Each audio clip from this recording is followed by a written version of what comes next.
Jim, I play bass. I'm Justin, I sing and play guitar. I'm Josh, and I play drums. And we are Farewell Continental, and you're watching Project Greenroom.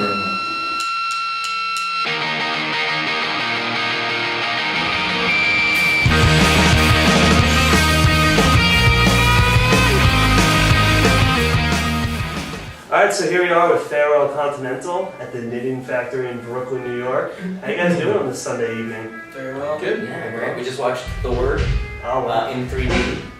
With really terrible surround sound. I would say that was the surround sound was turned all the way down. Ah. Yeah. Just released Hey Hey Pioneer this past Tuesday on Paper and Plastic Records. Now it's been out for 5 days or so, and you guys have played some shows. How has the response been both? We sold millions. Yeah, I don't know. I mean, I think the response has been good, but I always say that, you know, people who hate your band probably aren't going to take the time out of their day to tell you how much they hate your band. Right. And if they do, that probably means that they used to like you, you know? So I don't know, the response has been good. Yeah, and it's just really hard to say too, just because, yeah, we are such a baby band. We don't ever go on tour, Right. ever. I mean, we all have day jobs and stuff, and so just like people just showing up and supporting us and even singing along to the old EPs and a couple of the new songs, people are trying to get the hang of it. It's been good in that regard, definitely. They're the ones making all this fucking noise. Shut up! So I was wondering, with the being informed, you know, Motion City soundtrack, small towns burn a little slower. How does the writing process differ between those bands and Farewell Continental? So writing for Farewell Continental, a lot of times Justin just won't be in town, and we have like studio dates coming up that are booked just out of the necessity of time being available and us just jumping on that time. And so me and Jim, along with Tommy, our other guitar player, we do a lot of the writing ourselves, and we demo it on a 4-track and dump it into a computer and get it to Justin. Justin writes lyrics, and he writes other guitar parts on his own, sends it back to us. You know, we have all these ideas kind of floating around via email, which is a good majority of how Hey Hey Pioneers was written. The schedules are so hectic and crazy. And I think they're just going to get more and more crazy. So Right. I don't know. This band sort of started as a fun art project, and then we decided to take it that next level and try to actually tour, which I feel like, because I know a few people, we definitely skipped a few steps, which is awesome. But it's still, you know, kind of crazy and fun. There's 5 of us and all of our gear packed in the van. We don't have very much room to move around. We don't have a trailer. Yeah, we decided against the trailer just for safety, and gas mileage is, gas is just ridiculous right now. $5 almost. Yeah, and it's out of control. Anyway, sorry, I went off on tangent. No, I was just going to say, you started as a fun art project. Mhm. Now Now it's just a piece of shit. No. Now, as it started as a project, you know, because when fans, you know, hear a new Motion City record, they expect a certain, you know, to sound kind of a certain way in some aspects. Is this just you know, venture out on different, you know, I think this is influences? specifically to get away from whatever that is, Right. or what I think that is. And mostly, Tommy and I share what's the word? Affinity? Affection? We share an affection? Affectionness? Passion? Love. Tommy and I share a passion for anything late 80s, like early 90s, shoegaze, washy, noisy, chaos, craziness. And so that's kind of where it started. And I think our first EP was that. And then it sort of got more and more into like this weird indie rock, like Archers of Loaf, just whatever. Like it kept getting more and more weirder, and then it became more and more of like, oh, this is kind of an actual band that writes real songs that sound like songs another band could have written. And then I don't really know where we're gonna go from here, but I think we're gonna be real specific and just try different things. Right. And Ed Ackerson, who's produced all of our music so far, he has done a great job of really helping us to develop that and to let us explore, and he's just like, he's a genius, and he can find sounds that we're just like are just total like conceptualized thoughts to us that we don't think Yeah, really Tommy's like, exist. oh, I want it to sound like a spaceship, you know? And he's like, oh, I can do that. Turn some knobs. But yeah, it's like, oh, we can try it now. Yeah, man, I got a couple of those. Fucking gold, man. It's fucking gold. You guys are great. Yeah, and like he also helps us not, because like I want to be this band that does like one take things, and is imperfect, but I always want to be perfect. So I'm always wanting to change things, and Ed's really good at saying, no man, you nailed that on the first take. No more, we're good. And like he keeps mistakes, people fuck up, and he's like, oh, we can use that. Right. And so it's really fun to have that, you know, sort of. Should we let Jim talk? Jim, do you want to say anything? Or are you good? I'll say something. I don't know. Say something. Okay, something. All right. Okay, Jim's on record. No, like in accordance to all that, there's a couple songs that we like did live band demos too. Like there's one on my phone. I think there's one on your phone too. Oh yeah. Am I right? I emailed one back to him. I'm like, we can't forget to do this song. It's like there's like stuff that we've just collaborated on and it ends up sounding kind of cool. How did you guys come together in the beginning? Total just crapshoot. friends? Yeah. Yeah. Like I know Tommy. Well, I've known Tommy for a while. He goes way back to the MCS early days. Okay. We wanted him to be our keyboard player at one point, but he had another band and he didn't want to. But he wrote some of our early songs on the first MCS record. In particular, "Don't Call It a Comeback." That was him.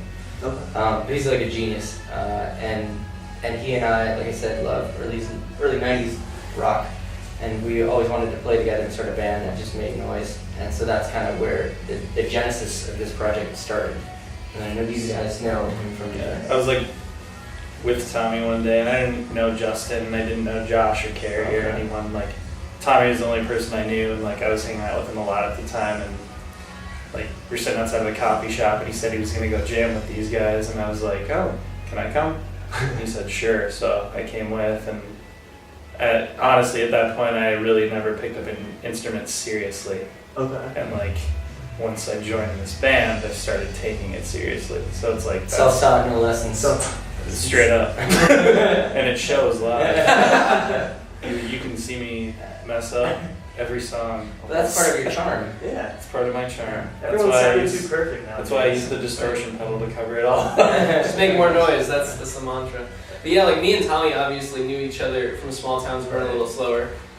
And for the record, I used to know Carrie. She used to scrape me up off the floor for a few years in a row and get me on tour between 2003 and 2007. But I knew that she had an awesome voice and she could play amazing keyboards, and I always wanted to sing with her in band. Right. So that's how she got involved. But as you were saying about what we never really had a plan.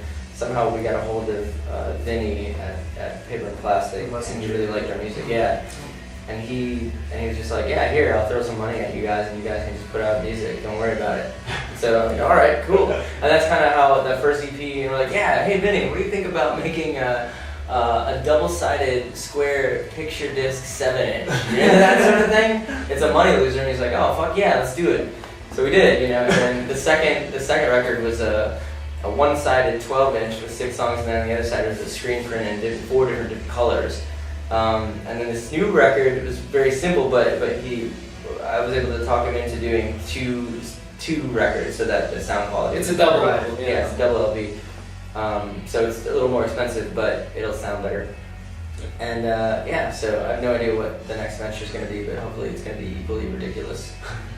Now, speaking about like all these vinyl releases, are you guys into collecting vinyl now? It seems like it's not necessarily collecting it. Yeah. I like to listen to it, but I'd rather listen to it on a record player. Right. But I'm never home, so when I am home, sometimes I was talking to my dad about this and how people used to sit down, they put on a record and they just sit there and listen to it. And I don't think people do that anymore. It's a really passive thing usually. Yeah, or like CDs even or anything. But like, you know, if you got an MP3 player, you're not gonna just sit there and listen and do nothing and contemplate. Yeah, it's background noise for you. Exactly. Or avoiding what's going on around you or something.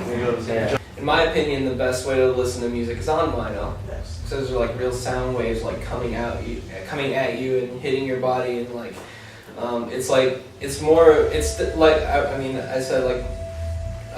other forms of listening to music is really passive, and that is a very active way of listening to music. Once that side's done, you gotta flip it or put something else on. While there are a lot of bands that are just kind of posturing and focusing so hard on their image and doing things cheaply and getting to the top right away. And as you can tell, we focus really hard on our image. I mean, image is everything to us. My insurance spent $200 on these glasses, so. Yeah. And I found this shirt. Somebody gave it to me. I don't know. What is Tour a that? long time ago, probably. Is that what that says? I don't know what it is. Record? I think it's a radio station. WCB. No, somebody enough. gave me this bracelet. Nice. Yeah. I don't know what that means. We looked extra shitty every night because the Gold Motel, like, Yeah, they just look flashy as shit. I know. Okay, Dresses okay. up with Bill this. Mattel's talented, good looking, and We got nothing. professional, and they dress well. We are none of the above. Yeah. So, Two EPs, full length. How's it finally feel to be out on tour now after? it's a lot of fun. It's a lot of fun. Yeah. This is the first time where we've had other people kind of booking things and promoting things, and we've just been working on the day-to-day stuff, and it's really refreshing and stressful and a lot of fun. Probably more stressful for you. Yeah, I'm not a tour manager, but and I have to be in charge of these idiots, and it's frustrating. You're doing a great job. One final question for you guys.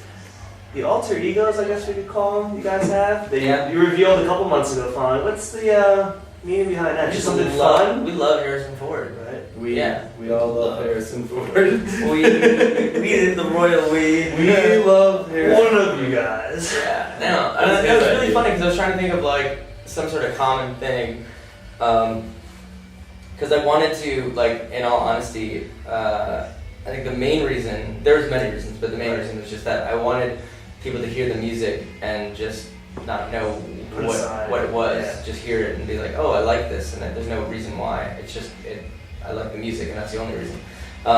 And I really like doing stupid things, and one of them was trying to find a common sort of like what 5 names could I use that have something to do with something, and Harrison Ford characters. Fortunately, he played Allie Fox in The Mosquito Coast, which is a girl's name. Right. As close to a girl's name as we can get, so that's how we worked that out.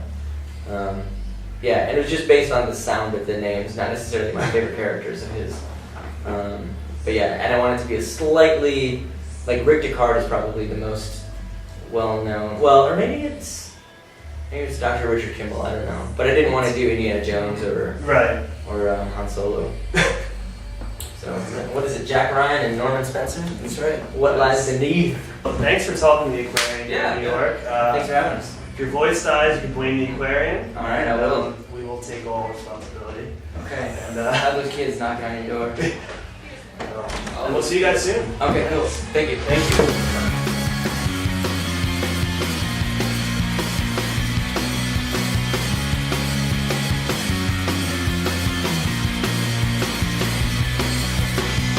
Can you hear me screaming through the static snow? I am full of secrets. How could you fuck us like that? Do you want to switch spots for a minute? I have to pee really bad. Okay. Gotta go change. Okay, whatever. Okay.